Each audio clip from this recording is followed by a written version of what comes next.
Welcome to part 2 Computer Ethics and Cyber Security. I am V. Tamilarsi, Assistant Professor in Computer Science, Sri Sharda College for Autonomous, Salem 16. In part 1, we have discussed so many concepts behind computer ethics and cyber security.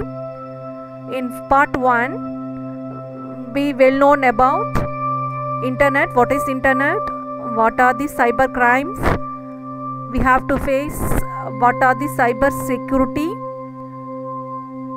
provide some possibility of security to the users, and what are the ethics we have to follow while we are in a web search. The remaining concept going to be discussed in part 2. Continuation of part 1.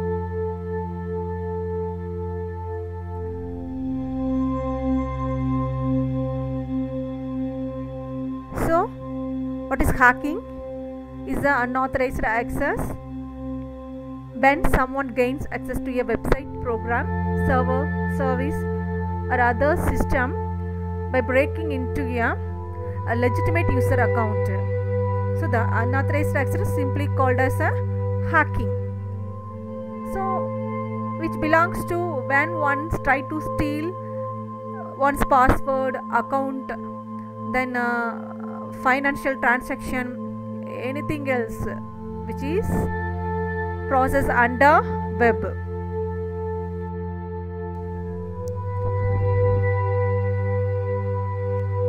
So cracking is where someone edits the program source so that the code can be exploited or modified. So cracker is a malicious or criminal hacker. So both the concept interrelated to one another. So cracking means trying to get into computer system in order to steal, corrupt or illegitimately view the data. So cracker is someone who breaks into someone else's computer system, often a network, bypassing passwords or licenses in a computer program. So simply cracking is also a cyber crime which capture the information of user without knowing the knowledge. So it's a cracking. So what is cyber security and threats?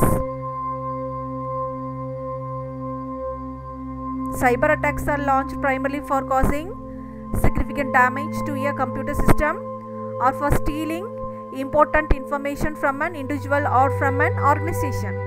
So cybersecurity is a collection of various technologies, processes and measures that reduce the risk of cyber attacks and protect organization and individual from the computer based threats. So that is called as cyber threat. So what are the cyber attacks? What are the types of cyber attacks? So malware is a type of software designed through which the criminals gain illegal access to software and cause damage. So it's simply called as a malware. So what is pharming?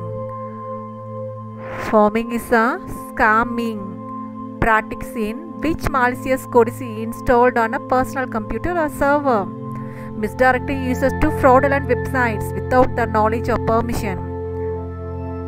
Most of the software companies face this type of pharming attacks. It's also one type of cyber attack. Pharming has been called phishing without a trap.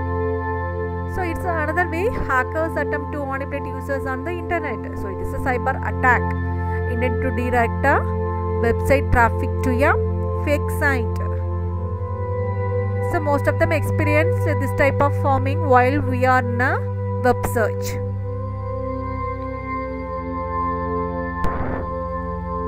So phishing. What is phishing? Phishing is the type of computer crime used to attack, steal users' data including login name, password and credit card numbers, etc. So it occurs when an attacker targets a victim into opening an email or an instant text message. So phishing simply create any offense when once opening email or attachment to the user. So it simply attacks the user when once open an email or attachment by the user. So what is man-in-middle? So man-in-middle attack, where the attacker secretly relies and possibly alters the communication between two parties who believe they are directly communicating with each other. So this has happened whenever we are in web communication. Okay, there is someone, a middleman, who receives or collect or steal or hack our information without our knowledge. So the receiver or sender doesn't know or aware about this man in the middle. Then cookies. What is cookies? Cookie also called a HTTP cookie, website cookie, internet cookie, browser cookie, or simply it's a cookie. It's a small piece of data sent from a website and stored on the user's computer memory by the user's web browser while the user is browsing internet. So cookies were designed to be a reliable mechanism for websites to remember stateful information or to record the user's browsing activity. So what is the use of cookies? So they can also be used to remember arbitrary pieces of information that the user previously entered into the form of fields such as names, addresses, passwords and credit card numbers. So from the security point of view, if cookie data is not encrypted, any anonymous user can access the cookie information and misuse it. That is simply a hacking. We have to avoid this. So what is the need while the cookies is always displayed in our web search? So typically website used these cookies to collect information regarding our location, then what are the interest, our frequent interest.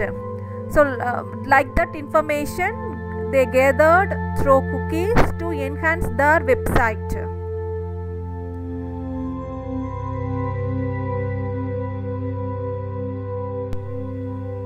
So what is firewall and proxy server?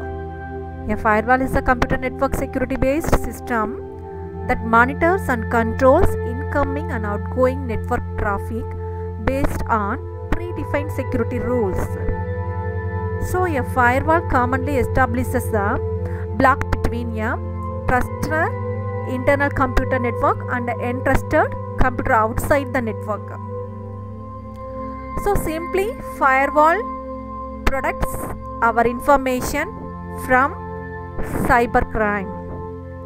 The man in the middle, the person who tried to access or steal the information between sender and receiver. Access. So proxy server acts as an intermediary between end user and the web server. So client can easily connect to the proxy server and requesting some service like file connection, web page search or any resources available from different servers. So the proxy server examines the request, checks authenticity and grants the request based on that. It's the role of proxy server.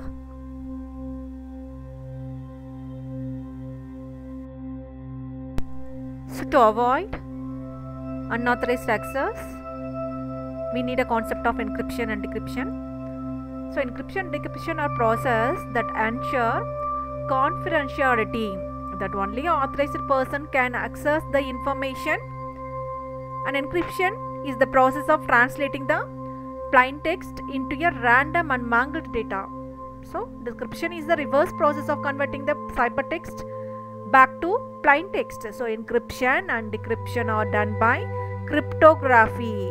So it is the main concept maximum used by cyber security.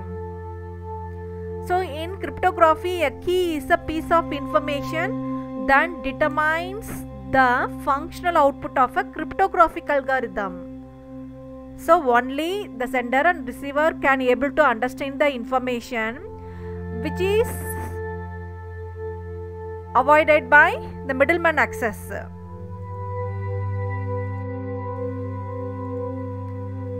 So this is the normal logic which is behind in encryption and decryption. That is plain text that is converted as a cybertext.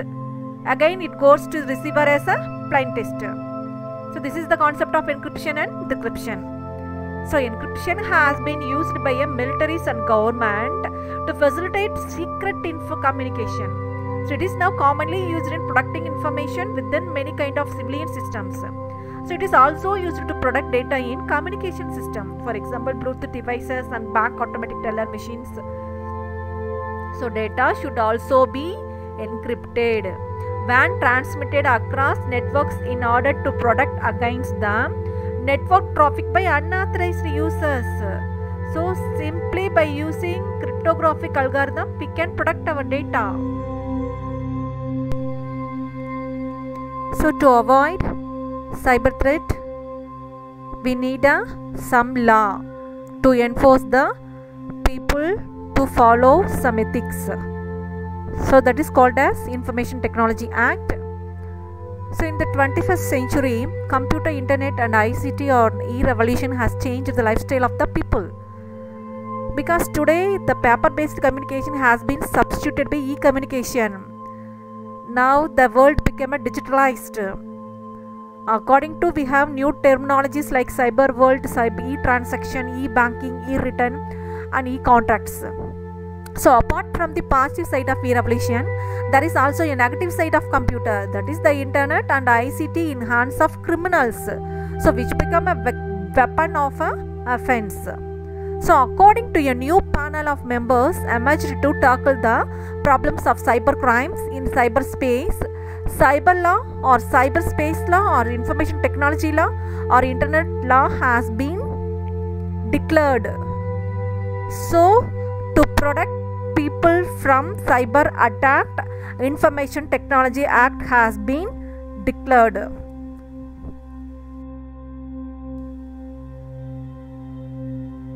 So in India, Cyber Law and ITD Act 2000 modified in 2008 are being articulated to prevent computer crimes. IT Act 2000 is an act to provide legal recognition for transactions carried out by means of electronic interchange and other means of electronic communication. Simply it is called as EDI. So it is the primary law in India to dealing with the cybercrime and electronic commerce. So e-commerce is electronic data exchange or electronic filling of information.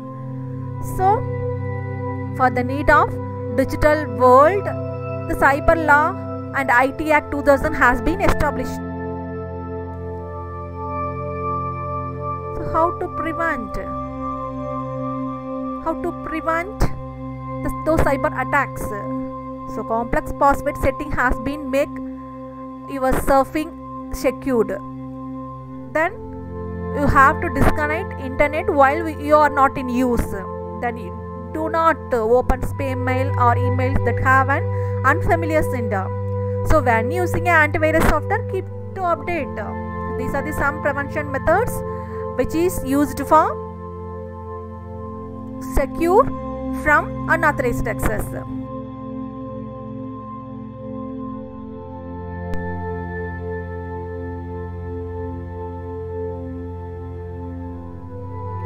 So these are the some prevention methods which must be followed by users. So we can off the internet while we are not in a web search. Then we have to protect our password. We have to set antivirus softwares. So from the above all concept, we have now some idea about what is cyber security, what are the ethics to be followed, what are the cyber laws which is available in India.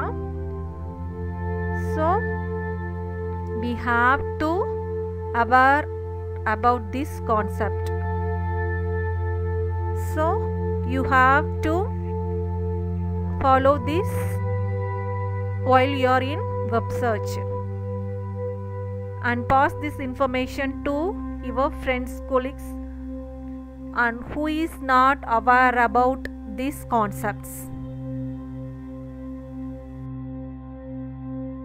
Thank you for listening the video. That's all the concept of cyber ethics and cyber security.